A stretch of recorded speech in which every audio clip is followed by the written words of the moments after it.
สวัสดีเอาเราเด้อโดสบายดีเสียออยสบายดีผ่าเม็ดละ2,000ลืมบาวออยเม็ด2,000สายยาใหม่ว่าจะถือกันกล้องไม่ได้ลืมนั่นฉันลืมเลยเด้เจ้าเก่าไปเทศอื่นบ่ออยสวัสดีตอนแรง2 ทุ่มเลยบอได้หรือบ่2เลยได้ไอ้2 ทุ่ม 2 นาทีขณะนี้2 ทุ่ม 2 นาทีที่กระต๊อบอัมราเด้อจ้าเอาเล่าหน่อยไหมเล่าเสี่ยวสวัสดีเด้อพี่น้องเราหมู่กันกระเทินมาเลยเพราะว่าเบาเล่แล้วอยู่ไก่ไหนเพราะว่าอยู่ไก่ก็เลยสิเล่ายังเป็นหนึ่งไหนล่ะเข้ากับเราเป็นที่1 มีนาเอากันลืมไปหมดเลยที่เรามางานสอดแจ้งมีหน้าเบิดขึ้นสอดแจ้งเด้อต้องเล่านะว่าได้เราอันคนขี้อายแน่นี่เนี่ยคนขี้อายนั่นเลยเสื้อแดงนี่แหละเราไม่ไปสิเราคนขี้อายก่อนโทรศัพท์จะเราให้มาเราแล้วเราไปเลยค่ะไปเอาอุกอ่างทางใจเด้เขาคิดว่าเราเลี้ยงลูกเลี้ยงยังเจ้ามาจีนยากจักมาเจียวมาจีบอกกินดอกเด้อกระเจี๊ยบดอกแล้วนั่งขังหัวบางใหญ่โอ้ยเนาะหัวเพชรก็ยังกินต้องกินโมเชะเมื่อไหร่ว่าแก้วคนแบ่งรู้จักหน่อยหนึ่งแบ่งแก้วให้แน่หัวตับเมียตับแจวหัวตับแจวตาแก้วตับอุ้ยสีแดงพี่น้องเอ้ยบ่เห็นบ่ได้ว่าเฮลูบอยได้เหรอเฮลูบอยบ่มาครบแล้วนะคะตุ๋ยกับอาตีก็มาแล้วเฮายังสิมามือใหม่อยู่เฮาไล่แต่ผู้ทางไก่สกอนทางไก่ในเฮาสิขี่มาใหม่อยู่มันยังตั้ง18 มื้อเอาเราแต่ทางไก่สกอนสวัสดีจ้าส่วนมาทางไก่เนี่ยบอกอันลูกพี่เปิดประกาศเอาอยู่ปะเลยเป็นอะไรเจสวนมันนะเป็นเริ่มมือนี่นะฮะได้ข่าวว่าตอนนี้น้ำวัดจะออกเจสวนมันบอกชวนมันนะมันอยากซอกแล้วดีนี่นั่นมันเป็นอะไรมันจักสิได้ไปน้ำข้าวอยู่บ่มันโฮลงอยู่ห้องนะลงแต่ว่า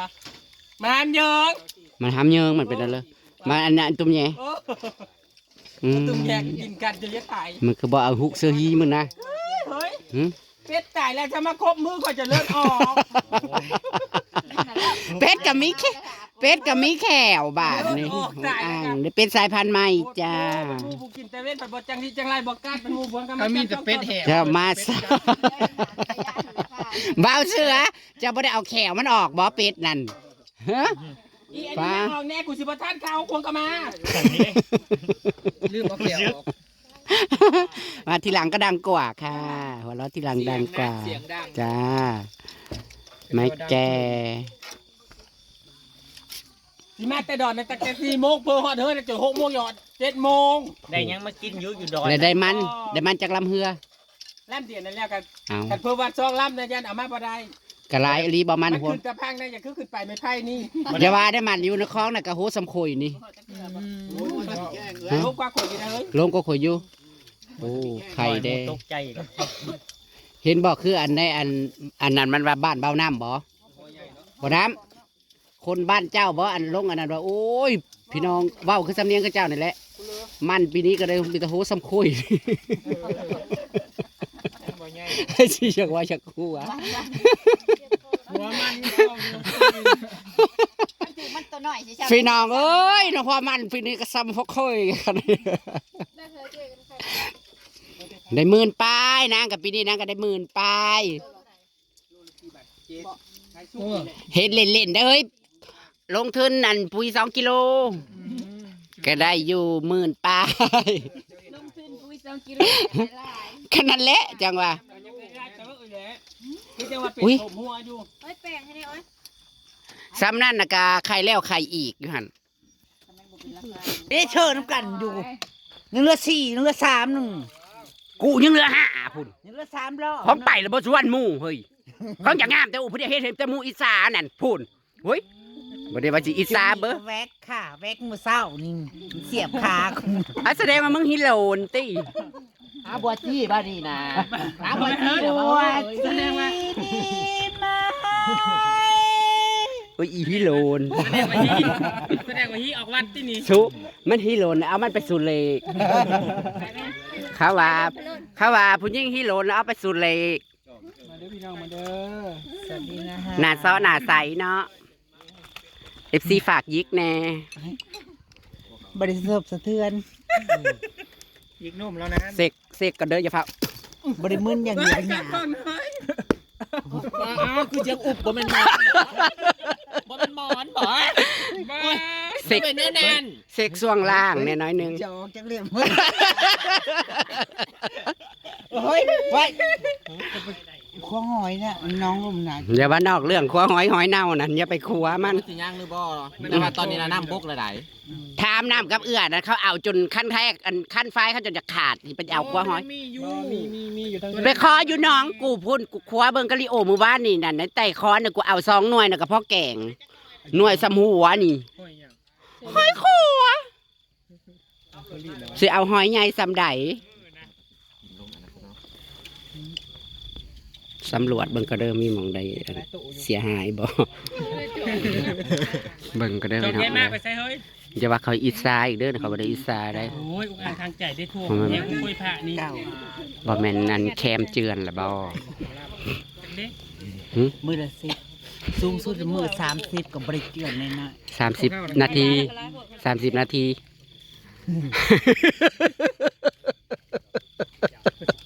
คนหน้าจะปล่อยมือละ8เทื่อก่อนยังเป็นคนไม่ได้อยู่ วะ เอางามอ่ะ อย่าว่าได้มึงลูกเขาห้องน้ำ30 เถื่อ เฮ้ย โหด ตับได้แน่กว่าจะมาลูกเขานั่น กูบอกว่าอย่ากินตำลายอย่ากินตำลาย มันเที่ยวเขาแต่ห้องน้ำท้องใส่บ่ค่อยดี กินแต่ต่ำกับเรื่องอันน้ำดื่มเครื่องดื่มอย่ากินหลายกินเลยเที่ยวเขาแต่ห้องน้ำแล้วนี่นะ30 เถื่อกับบ่เลว จะสมัครกิจต่ำแต่ละมือนะ ถูต่ำยัง อ๋อนี่นั่นในถุงก็ยังมีอยู่ โลกนี้จะไม่ได้กินตับแตกเมื่อจะกินข้าวโพด ข้าวโพด เอาแช่งด้วยตุ๋ยนี่ลงพี นั่งจนได้ยู่ไหวได้นั่งอันนี้นะมันข้าวโพดเพิ่นว่าเป็นอะไรเฮ้ยมึงกินเลือดอยู่อันมันนี่นะไม่กินบ่ ลากระดอก อืม เอามาลาครัวให้เพื่อน โอ้ยมันก็เป็นขวาลาบเป็ดละบ่อีน้อยเขาว่าเพิ่มเลือดได้เนาะมึงสิเป็นเบาหวานได้กินได้ถ้ามึงบ่กินเลือดมื้อนี้นะมึงสิเป็นเบาหวานได้มันยับยั้งได้ กระเทยเป็นเบาหวานกูมันจะรักษาอะไรเด้อ อย่าเด้ออย่ากินเด้อน้ำมันนั่นน่ะมันสิเป็นเบาหวาน บ่เด้อยาละเด้อ นั่งแลแล้วมันเป็นเบาหวานเด้อกระดกเอาเด้อ เราบ่ได้ญาติเราเฮงลากเอาขวดพุ่นญาติบ่อันนี้คือญาติบ่ ญาติจอกอามาลาบ่มี บ่คอยเศร้าแล้วเด้อเบาหวานจะมาไกลกว่าเด้อ แก๊สเป็นแก๊สเนาะ บ่เฮ้ยกลางคืนแหละนั่งบ่อยากออกแซงแล้วเดี๋ยวนี้นั่นแซงนั่งเบิดว้าวลีลอ เป็นหยัง เท่าแล้วเบิดแซง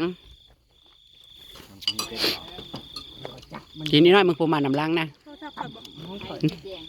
อันตุ้ย เสียงเชียนสายส่องสะท้อนใจน้องให้หำให้ผู้บ่าวเมืองน้องคา ไอ้ ย แม่จะก็เรียกไพ่แน่กว่ายาข่อยบ่มีมันเบิดก่อน เร่งบ่เร่งแก๊สขึ้นแน่ ขนาดนี้น่ะเอาขาไปให้เห็นแล้วก็เห็นทุกคน แฮะอย่าว่าว่าคาตีนโลด นั่งตุ้ยนะมัก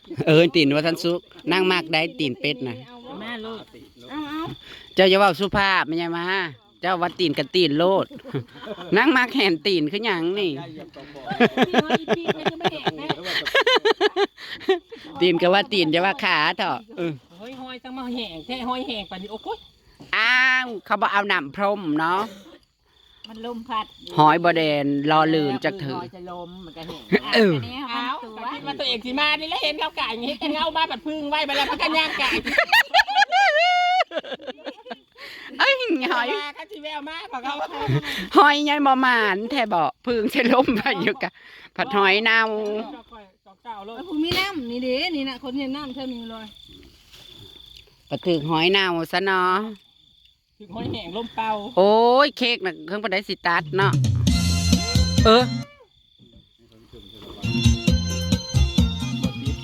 เสียงตู้ขึ้นไว้ขอจิบตกคล้องครับบอจิบเจือนมาคล้องกับเห็นงามๆนี่ เฮ็ดอามาลามึงเฮ็ดอันหยังระเบียงน้องไว้เด้อบ่ได้รักษาบ่ได้รักษามึงเองได้ป้านั่งเอาขี้ต้มลวดเหรอป้านั่งฉาบด้วยขี้ต้มเหรออันนี้นะนั่งบ่ต้องเอาผ้านะห้องเลยเนาะเอา จานน้อยเนื้อจานน้อย Happy birthday to you อันนี้ของบ่าวน้ำจ้าแล้วก็มีของพี่แนนด้วยนะจ๊ะ Happy birthday to you วันนี้วันที่10วันแห่งความรักด้วยเนาะวันที่เดือนแห่งความรัก พรุ่งนี้ยังว่างมั้ยวะ พรุ่งนี้ยังมีนะ ว่างไหมวะ ฮะ ว่างแล้วแต่รกงานเจ้า พอกระสิเอาเงินไว้ ไม่ว่าง ไม่วางให้คุณจะไปไหน จะไปไหนคุณน้ำจะไปไหน ตุ้ยกินแน่เลือดเป็ดนั่นจะสิเป็นเบาหวานได้ สิเศร้ากินแล้วแหละได้ยินว่ามืออื่นก็ได้กินยันมันอิ่ม เอามืออื่นมาต้องไปเด้อมืออื่นกินแต่เบนเขาบอกมีกินคำฮะมืออื่นน่ะสิได้ไปอีกบ่ ทางเบิ่งนอนกันหัวเข่าปกติก็ไปกันหัวเข่าบ่ปกติก็บ่ไป มืออื่นน่ะมีอันเพิ่นเลี้ยงอันเฮ้ย กินตัวเล่นคือเก่าบ่ สิแรงบ่คือกินแต่เบนกินกลางเว้นเอาโลด พวกนี้มันได้ไปอยู่ไปโดด พวกใด ไม่ได้ไปแล้วก็ต่อยกันคนได้แค่คอยสองคนมันผักเอาไว้ จะไป ชะตาบาลาบาส เดี๋ยว นา บ้องกลุ่มแย่อันนี้บ่ไปกัน มันก็คันแล้วเนาะสู่ มันก็ต้องตบกันมันบ่ไปบ้านลาผู้เดียวนะขึ้นเฮือเรื่องเฮือเลย เจ้ากับพันนั่นแน่ คอยว่าไปที่ไปมือจะก่อนจิแปะ ท่านไปพันอาบุเดียว มีแต่ไผไอ้ล้อม ได้หรอ โอ้ แล้วขึ้นเฮือลงเฮือไล่เธอเลยลาผู้เดียวอ่ะเด็กก็ยังมือนะครับอันบ่เรียกกันลาเป็นตันเขาลา หรือว่าสิกินตอนแรกบ่ ถ้าว่าคิดตอนทำหมายถึงสี่ตอน เนาะแล้วสิกินพี่ช้างก็แป้งน่ะได้อยู่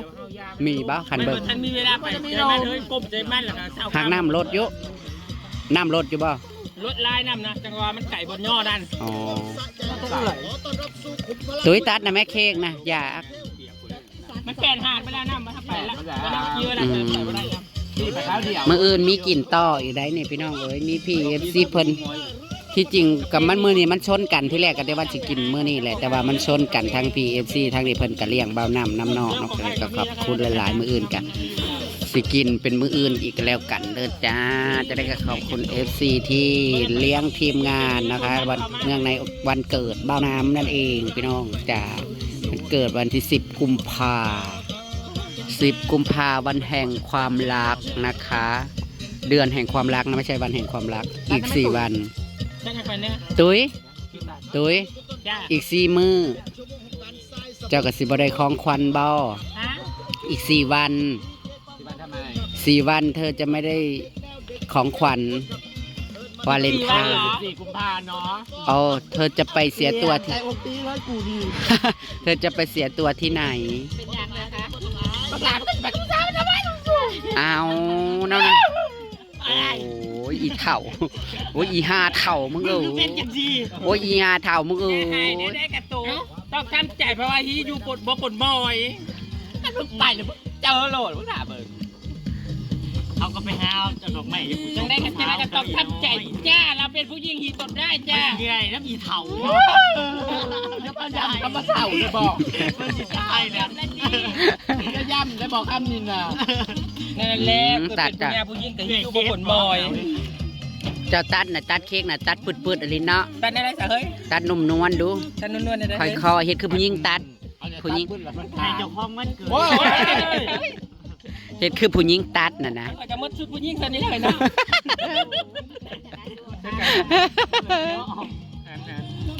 เฮ็ดยังไงก็คือผู้หญิงก่อนนะเฮ็ดยังไงก็คือน อนที่อาชาอยู่ในขั้นนั้นแล้วก็ ได้อยู่กันคือถึกเซิร์นนะก็คือ นี่คือเขาลุมโชมนางเนี่ย กินเบียร์ปองเดี่ยวบ่ไปหาสาวประเด็กเตะกันประเด็ก เมาแล้วนับจนสุดทางกินเขายังอยากกิน เอาชวนใส่จานนะไหมนี่จานสวนน้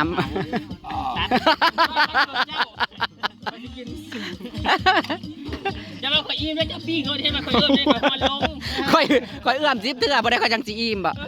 โอ้ยเขาคือแล้วก็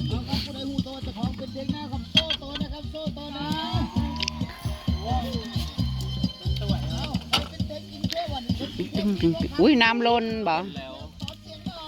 หายไปกินเค้กจ้าพี่น้องจ้าซุ่มแซมแมวเป้าจังใดก็ขอบคุณพี่เอื้อยFCเด้อที่เลี้ยงทีมงานเด้อจ้าสุขภาพแข็งแรงอยู่ดีไม่แห้งร่ำรวยแฮปปี้เบิร์ดเดย์นะจ๊ะบ่าวน้ ใส่มะพร้าว ำไซส์เอามาโซ่ดูแคปเจอร์อยากหน้าใหญ่เนาะ เป็นมันแซ่บน้อย